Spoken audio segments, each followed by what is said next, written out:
महाराज की जय सद्गुरु प्रभु महाराज की మరి వేదికను అలంకరించిన పెద్దలకి అదే విధంగా సభలో ఆశీర్వాదం అందరికీ కూడా నా ద్వాదశి వందనాలు చెప్పుకుంటూ మరి ఈరోజు మన గురువు గారి ఆరాధన సందర్భంగా మరి ఎంతో కష్టపడి అయ్యగారు ఎప్పటి నుంచో మీరు రావాలమ్మా మా దగ్గరికి మీరు రావాలి అని ఆయన పట్టుదలతోటే ఈరోజు ఇక్కడికి రావడం జరిగింది.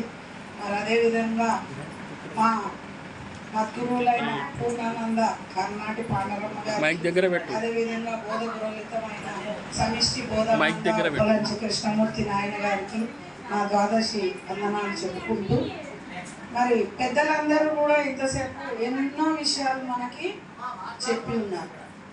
మరి ఈ సభలు ఎందుకు పెట్టుకోవాలి, మనం ఈ సభలలో కానీ ఈ పూజలు ఆరాధనలు ఎందుకు చేయాలి, గురువులు అనేది అసలు ఎందుకు అంటే మనకు డబ్బులు వస్తాయనా, మనకు బిల్డింగ్లు వస్తాయనా, మనకు కార్లు వస్తాయనా, మనకు బంగారం వస్తుందనా? ఏవి రావు. ఏమొస్తాయి? ఒట్టి జనన మరణ రాహిత్యమే తప్ప ఇంకా వేరేది కాదు. ఈ సభలో ఉన్న వాళ్ళు ఒక్కొక్కరు ఒక్కొక్క కోట్లతో సమానం ఉన్నవారు.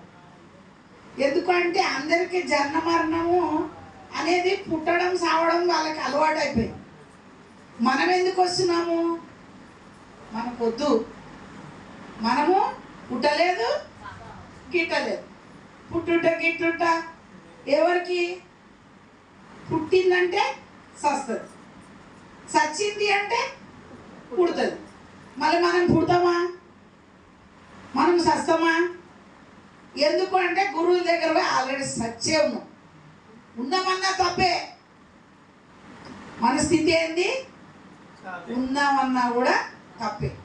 ఎందుకు అంటే రానిది పోనిది బయలని లేనిది ఎరుకయ్యనుచు లెస్సక దృఢమౌదాకను మానక జపించుచుండు మనీతిశాలి. లేనిది లేదు. ఏంది?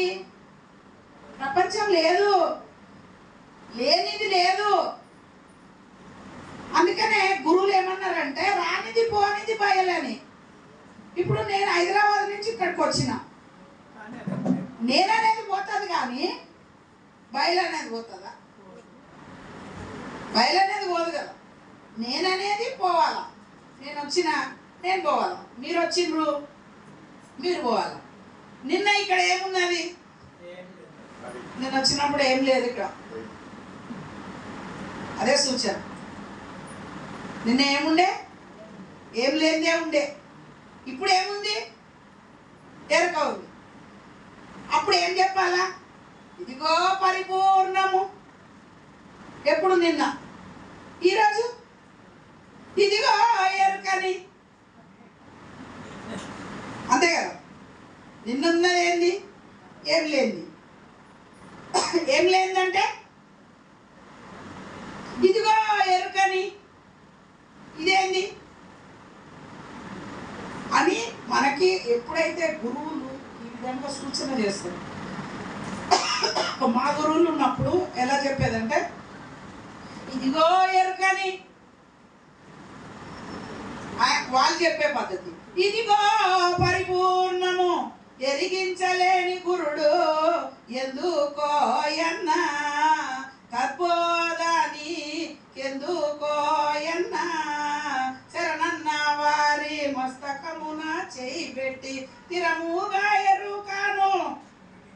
ఇది కానీ తీసివేయని గురుడు ఎందుకోయన్నా అని గురువులు చెప్పారు.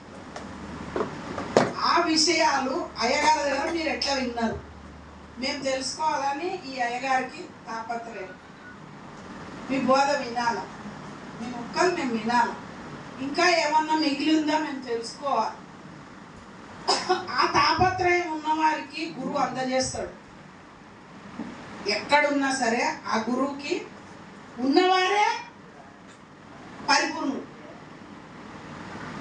ఉన్నవారు తెలుసుకుందాం అనుకున్న వాళ్ళే వందల మంది వినక్కర్లే. ఎందుకంటే ఒకానొక నరుడు ఘోర సంసారము బాధపడలేక తన పుణ్యోదయమును గురుని గాంచి నిరకాల భక్తిని అన్నారు కానీ నరులు అనలే ఇక్కడ. కాబట్టి ఈ బోధ ఎవరికి కావాలి? జనన మరణం రాపేటోళ్ళకి కావాలి. మనం పుట్టలేదు, మనం చావలేదు, మనకేమి ఏమి లేదు. ఎవరికి కావాలి? శ్రీశైలం పోతాడట. పోతే ఏమవుతుందంటే శిఖర దర్శనం అయితే మోక్షం వస్తుందట. ఏమ్మా శ్రీశైలం పోయిందట, శిఖర దర్శనం. అదే అందుకే చెప్తున్నా. అయితే శిఖర దర్శనం అవుతుందని చెప్తారంట. అంటే మోక్షం వస్తుందా? దీక్షితుల వారు దీక్షిత్యంలో ఏం చెప్తారు? బట్టబయలులో ప్రపంచం ఎన్నడూ పుట్టలేదు. బట్టబయలులో ప్రపంచమే పుట్టలేదంటే నువ్వెన్నోవాడు, నేనెన్నోవాడు, అందరు ఎన్నోవాళ్ళు. ప్రపంచమే అన్నప్పుడు అందులో చూడు చెట్లు, పుట్టలు, గుట్టలు, అన్ని రాళ్ళు, రప్పలు, నువ్వు నేను అన్ని ఏవేవి ఉన్నాయి అన్ని ఎరక మొత్తం.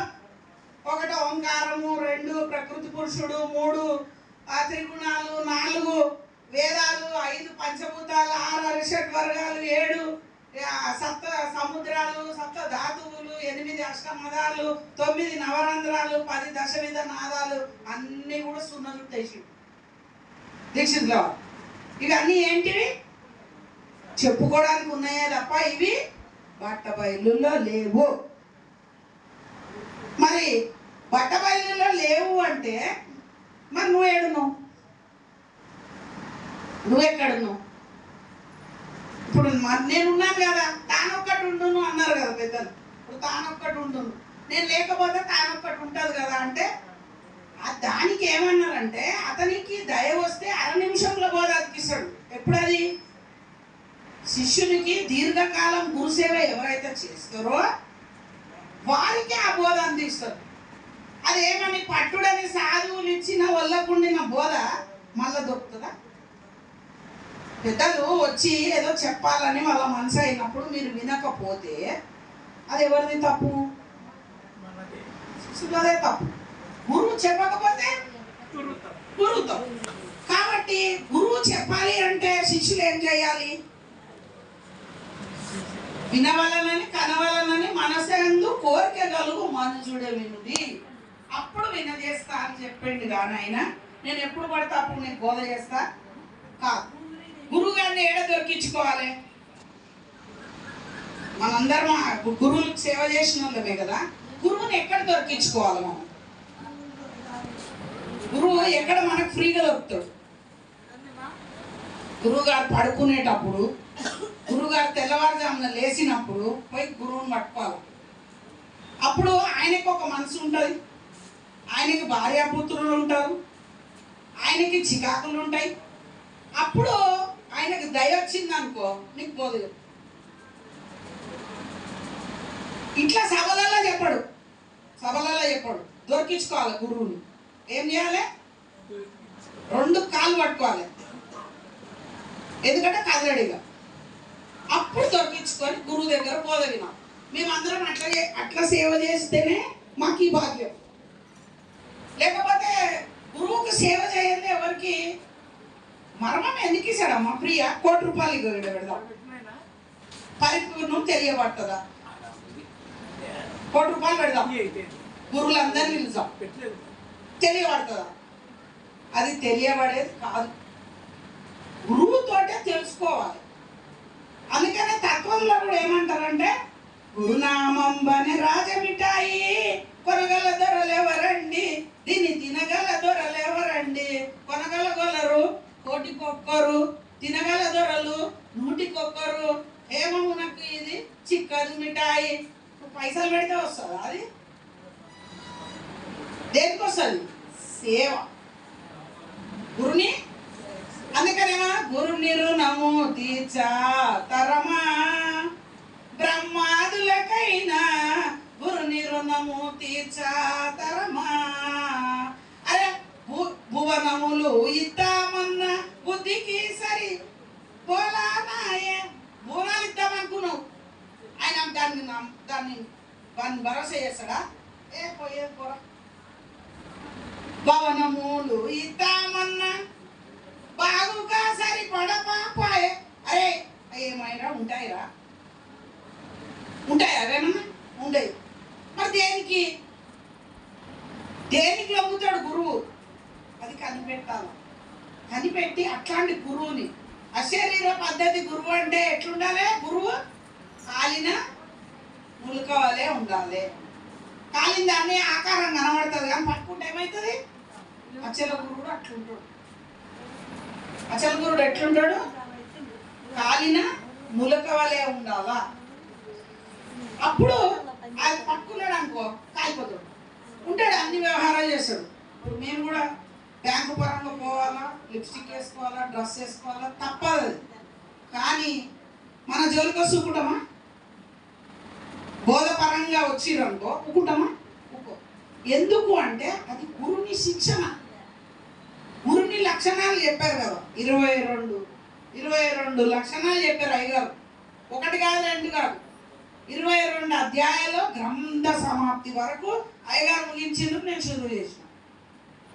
అంటే ఎంత దీక్ష కావాలి. అందుకే దీర్ఘకాలము గురుని సేవ ఎవరైతే చేస్తారో వారికి ఇట్లాంటి భాగ్యము దొరుకుతుంది. సాంఖ్యము అవసరమే, తారకము అవసరమే. కానీ ఎప్పుడు నాకు 30 ఏళ్ళు అయింది నేను బోధ తీసుకున్నా, మాకు ఎరక పరిపూర్ణం ఏమి తెలియదు. ఉన్నది పరిపూర్ణం, లేదు ఎరక. 2 మొద్దులను కట్టిండంట, అవి గుంజుకుంటూ ఉంటారంటే ఇక గురువుగారు. ఈ మొద్దులు అంటే ఒకటి పరిపూర్ణం, ఒకటి ఎరక. ఉన్నది పరిపూర్ణం, లేదు ఎరక. అరే అవి 2 దేంతో అంటున్నావు? ఆ 2 మాటలు దేంతో అంటున్నావు? అందుకన్నారు నీ బుద్ధికి సరిపడ్డది నా బుద్ధే గాని ఏ బుద్ధి పోనినా నీ బుద్ధి చెడిపోను మా తండ్రి వినరా. ఎందుకన్నాడు? ఎవరన్నా ఏదైనా చెప్తే అన్నీ అట్లనే చెప్తావా? రాజుగారికి 1వ భార్య అంటే 2వ భార్య ఉన్నట్టేగా. ఆ మాట ఎందుకు వచ్చింది? రాజుగారి భార్య అంటే అయిపోతుంది కదా.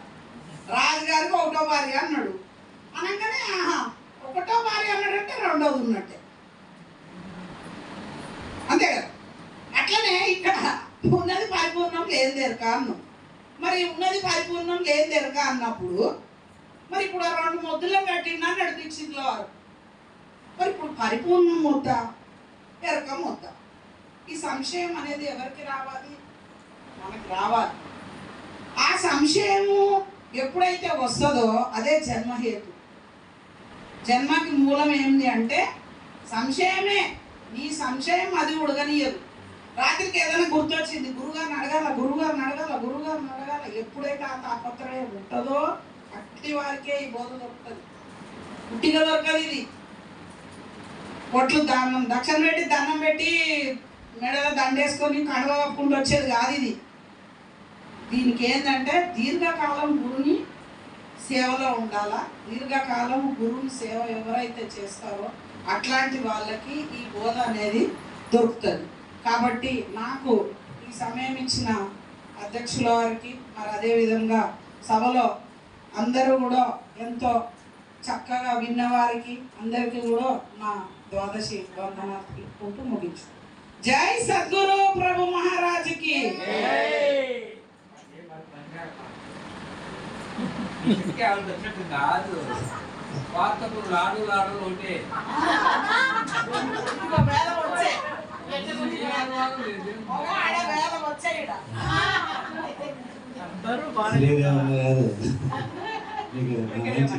ఎంత బాగా అంటే మీలో ఒకటి ఏంటంటే స్త్రీలు కూడా ఇంత స్థాయి గురువులై బోధ చెప్తున్నారా, మేము కూడా ఎందుకు తెలుసుకోకూడదనే మీలో కుతూహలం ఏర్పడింది.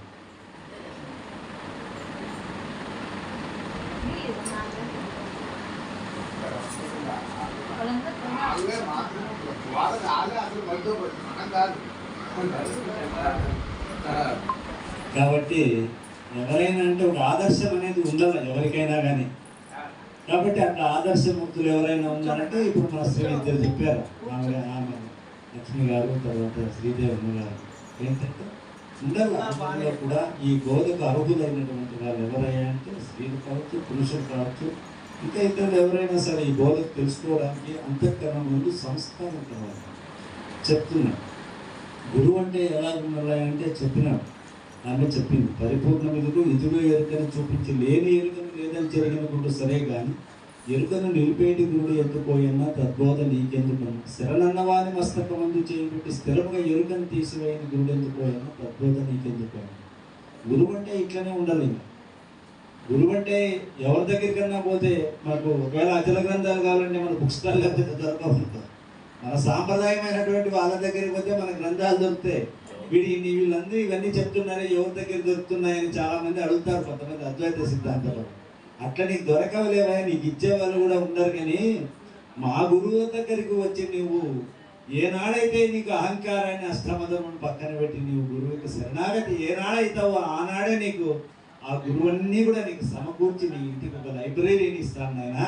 కాబట్టి నువ్వు ఏ యొక్క బుక్ స్టాల్లో ఫేమస్ అయినా, హైదరాబాద్ పోయినా, ఇంకో చోటు పోయినా, విశాఖపట్నం అయినా, విజయవాడ పోయినా ఎక్కడ దొరకవు. అది మన సాంప్రదాయ గురువుల దగ్గరే దొరుకుతాయి. కాబట్టి అలాంటి గ్రంథాలను మనం చక్కగా సేకరించుకోవాలన్నా గురువు మనకు మంచి గురువు లభించారు. ఏంటి సంశయాన్ని బయలెరుకలు శిష్యునికి దయతో గురుడు ఎరుక చేసి సందేహమేమి లేక తరువాతను ఎరుకను విడిపించే గురుడు నయశాలి కాదా నీ మదికిది నాటిన భయభక్తి గురు సార్వభౌము సేవ చేయము నిశ్చయముగా చేయమని చదువు ఉంటాడు అనమాట. ఎలాంటి వాడు అంటే బయలంటే ఏమిటి ఎరుకనే విషయాన్ని చక్కగా తేటదెల్లని చేయనటువంటి గురువు కావాలి. కానీ అట్లాంటి సంశయాన్ని నివృత్తి చేయగలిగినటువంటి ఇది పరిపూర్ణమే, ఇది ఎరికే. రెండవది లేదు, వాడు నిద్రలో లేపితే బయలంటే ఏమని అని చెప్తే బయలంటే ఇంక మళ్ళీ ఏం చెప్తున్నాను అంటాడు. బయలు ఏం చెబుతుంది దానికి అన్నట్టు. బయలంటే అంతటా కలిగింది మునుగుచ్చ సద్దు లేకుండా అది అన్నాడు అంటాడు. అట్లా అంతటి సౌజ్ఞావంతుడైనటువంటి అనుభవము లక్ష్యానికి వచ్చినటువంటి ఎరుకంటే ఏమి నీ అంత చలింపజేయనటువంటి అదే ఎరుక ఉన్నది. అందరి యందు ఉన్న స్వరూపం అదే ఉంది, అంతఃకరణంలో ఉంది, అన్నిటినీ చలింపజేస్తున్న వస్తువు అయి ఉన్నది. అది పంచభూత సముదాయంతో కూడుకున్నదే ఉన్నది. కాబట్టి అదంతా ఎరుకనేనని చెప్పేసి వాడు రెండు మాటల్లో చెప్పినట్టు అనుభవశాలి అట్లా. కాబట్టి నిద్రలో లేపితే కూడా చెప్తారంట అట్లా. కాబట్టి ఇలాంటి బోధన చెప్పగలిగినటువంటి ఎవరికి 12 అక్షరముల గల సధముల మంత్రార్థమెరిగి సద్గురు కృపచే 16 అక్షరముల అది ఎట్టిదో తెలిపని అతడే సద్గురుడు ఇవి రెండెరగనతడేటి గురుడు. ఏమిటి ఉపదేశం చేసేటప్పుడు ఏం చేశారు? ద్వాదశి షోడశి పంచదశ మంత్రములని చక్కగా చెప్పి మరి ఆ యొక్క చెప్పి ఎరుక ఎలా ఇది ఏమిటి అని చెప్పేసినప్పుడు చెప్పినప్పుడు వాటి యొక్క మూలం యొక్క విషయాన్ని కూడా మనకు చెప్పి నువ్వు ఏమి ఆ మూలం లేక గుర్తుంది శరీరం ఎప్పటికీ ముమ్మాటికి ఉండదు. మీ పూర్వీకులు ఎవరైనా ఇప్పటి వరకు ఉన్నారా అంటే ఎవ్వరూ లేరు. కాబట్టి నేటితో ఇది కూడా లేదు నాయన. కాబట్టి సుషుప్తిలో కూడా నువ్వు లేవు, నీవు పుట్టక ముందు కూడా లేవు, నీవు మరణించిన తర్వాత కూడా ఇది ఉండేది కాదు. కాబట్టి నువ్వు మూలం లేక గుర్తికి అగంతకంగా వచ్చిందని ఆయన చెప్తారు. జనకుని జఠరాగ్ని జననీ గర్భమందు జనితమై అది ఏమిటి నవ అవయముల చేత పుట్టి అది దినదినాభివృద్ధి అయి అది ఏం చేస్తుంది? తినును కనును వినును మూర్ఖను చనును దినదినే అభివృద్ధి దీని చేయి. అది ఎలా చేస్తుంది అంటే ఒక తండ్రి యొక్క ఆ శుక్లమ యొక్క తల్లి యొక్క